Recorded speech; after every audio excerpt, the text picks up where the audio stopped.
Very great night, great win.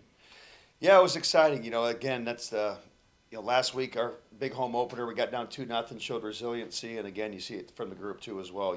We let Steven out to dry there, breakaway 2-on-1 the second period. Got a little risky with the puck, and man, is that a opportunistic Huntsville team. I mean, we weren't giving them much of anything, and boom, boom, all of a sudden you're down 2-0, and it's like we were just scratching and clawing and doing so much good stuff, and before you know it, you blink, you're down 2-0. You kind of scratch your head, but the guys just stuck with it. We just had to stick. We knew the only way you're going to beat that Huntsville team is you got to win it in the trenches. You got to get to the ugly, dirty areas because they're so good defensively, and they've shown that the first 3 games of the season against us, and then last week opening up in Birmingham, a very good team, as well as opening up in Evansville.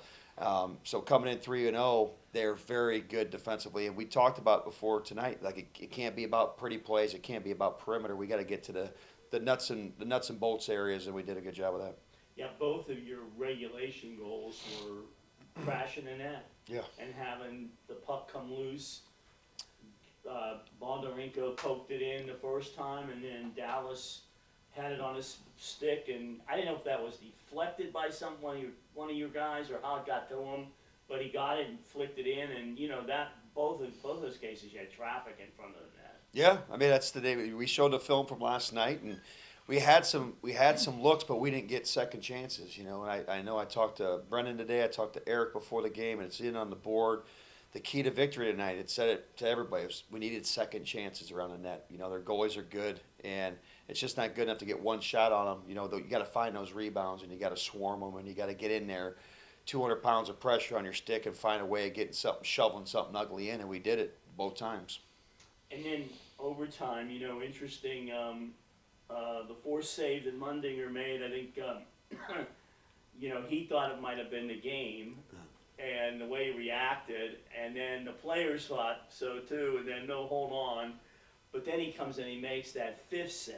Yeah. I mean that's strong when a goaltender can make 5, free breakaway saves in an overtime. It was, obviously we remember the Birmingham exhibition game where we shot 18 guys and didn't score one.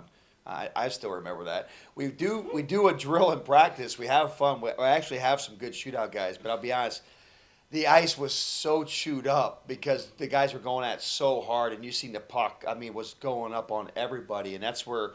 You seen 17 come down and just grip it and rip it. Like, you can't get cute on that ice, because in the coast, they would actually do the flood up and down the 2 lanes. And so you could actually see some creative moves and stuff like that. I mean, for me, I just came into the league, but I would recommend during the summer league meetings that for the fans and the entertainment, you do that. You come out and you just do 2 laps down the middle to give guys some actual good ice because you can't do a lot of creative things out there in terms of the entertainment side of things. Yeah.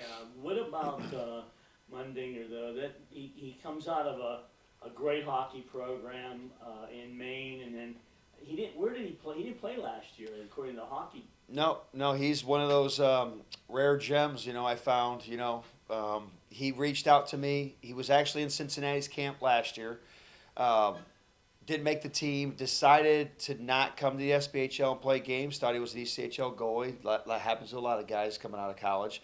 And he decided to work with his goalie coach in Long Island. He's got a really good goalie coach. So he was on the ice and staying in shape and everything, waiting for an ECHL team to need him. Nobody ever made the phone call. And so by the time an SPHL team really wanted him, nobody wants to call up a guy that's not playing. So he didn't get any games last year. So he goes to Cincinnati's camp again this year. Has a good camp, plays an exhibition game against Wheeling, doesn't do too bad, and then he comes to us to develop. That's what he's here to do. Wow, man, what? So that was his first pro win. He's going to remember that one. And he's a big guy. Takes up you could tell when he's decent size. When he was in that net, there wasn't a whole lot of opening. Yeah, he's a big guy. That's an understatement. Yeah, he's huge. So what about just the way he won the game for you in the shootout, because that's what you need. I mean, you're going to need your goalie sometimes against a good team to win you a game pretty much. And that's not to take away from our gritty comeback and how we scored those 2 goals. But, when you get to those moments, you need your goalie to rise to the occasion, and he did. So, really, I'll tip my hat to him. And just coming back from last night, the loss up there, getting on a bus, both teams get in late, you turn around tonight and play, well, both teams played very, very hard tonight.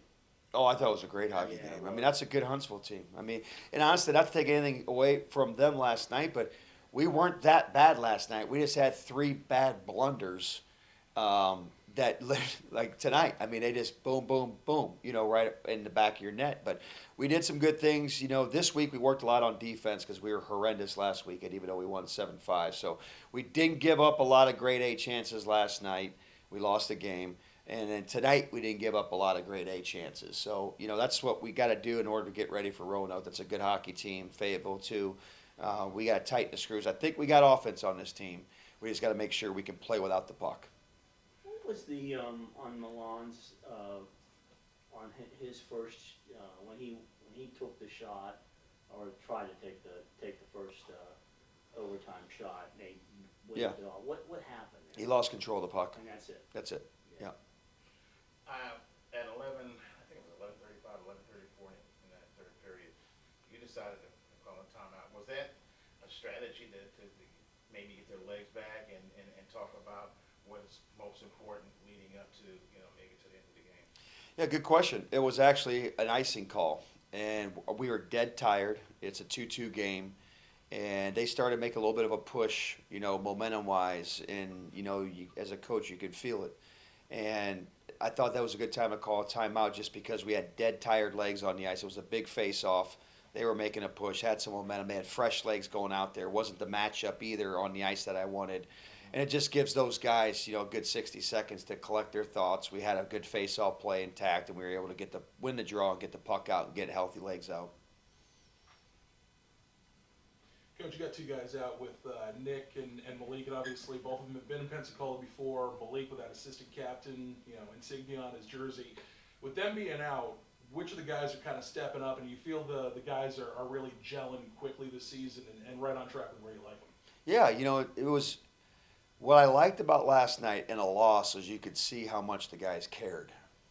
Like they were upset, and you can't get down too low because you're not going to win every game, But I really thought that this was a team last night that really hated to lose, and those are my favorite teams to coach. The ones that really hate to lose because they're going to bring it. And I thought again tonight they brought it. I mean, we didn't get until 5:00 in the morning.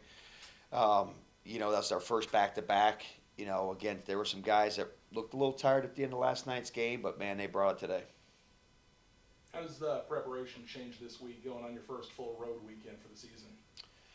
I haven't really thought about it. I mean, we do leave. It is a different type of itinerary. We leave extremely early on Thursday morning. We get into Roanoke that evening, and then we'll have a morning skate. On Friday in Roanoke, and then Roanoke Saturday, and then I think that Sunday is going to be interesting. I mean, you got turn. I think it's 4.5 hours to Fayetteville, and you play at like 3:00, I think, in the afternoon. So it's really 3 games in 2.5 days. I haven't looked to see if Fayetteville's playing Friday and Saturday. I hope they are. So, too. Like, hey, nice setup, Lee. Yeah. Someone has a disadvantage here. Yeah. Now, you don't have to go back up there to Fayetteville, or do you this year? Yes, we do. You do have Yep. to go all the way Yeah, back. that's the very end of the season we go there for a Fayetteville 2-game set.